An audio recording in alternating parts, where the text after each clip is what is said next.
How to get super light ball in Royal Match. In this video I'm going to show you how you can obtain super light ball. So first of all, you must reach 292 level to gain it. To get the super light ball, you must beat 10 levels or round continuously. So the effect will be double as you complete the level. As long as you don't fail a level, super light ball will always stay active. So it is more powerful than a light ball. It has double power of light ball. So you can use it only after you reach a certain level, but in my context I am still in level 22, so I must reach first 292 in order to get super light ball.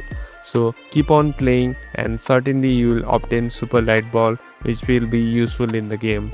Thank you for watching this video. I hope this video helps you.